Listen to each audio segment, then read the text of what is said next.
ఎప్పుడైతే యాకోబు జీవిత విషయాలన్నిటిలో కూడా దేవుడు చొరవ తీసుకొని వెళ్ళాడో అప్పుడు తాను ఎక్కడ నుంచి పారిపోలేదు. హల్లెలూయా. తన సొంత తండ్రి ఇంటి నుంచి పారిపోయాడు. అలాగే తన సొంత మామయ్య ఇంట్లో అనేక సంవత్సరాలు నమ్మకంగా పనిచేసిన తర్వాత పారిపోయాడు. ఇలా పారిపోతున్న తరుణాలలో ఎవరు జోక్యం చేసుకున్నారు?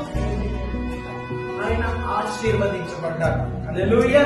దేవుడు జోక్యము చేసుకున్నప్పుడు ఆయన పరలోక దర్శనాన్ని చూడగలిగాడు. దేవుడు జోక్యము చేసుకున్నప్పుడు కరువు పరిస్థితుల్లో కూడా బ్రతకగలిగాడు. మనుషులందరూ కూడా పరిస్థితుల్లో జోక్యము చేసుకోవడానికి సలహాలిస్తారేమో కానీ జోక్యము చేసుకోలేరు. ఒకవేళ జోక్యము చేసుకోవాలని ప్రయత్నము చేసినా వారు విఫలమైపోతారు. కానీ దేవుడు జోక్యము చేసుకుంటే, దేవుడు వచ్చి ఆ పరిస్థితుల్లో ఉంటే వాడు ఖచ్చితంగా విజేతగా ఉంటాడు. హల్లెలూయా. నా పరిస్థితులలో, నా కుటుంబంలో, నా జీవితంలో, నేను ప్రార్థన చేస్తున్న విషయాలలో, నా ఆధ్యాత్మిక పరిస్థితులలో దేవుడు జోక్యం చేసుకోవాలి. హల్లెలూయా.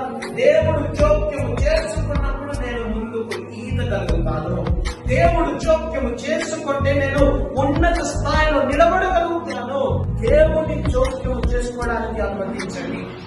కళ్ళు మూసుకుని వెంటనే మనసులో ఏ ప్రార్థన చేయాలి తెలుసా? దేవా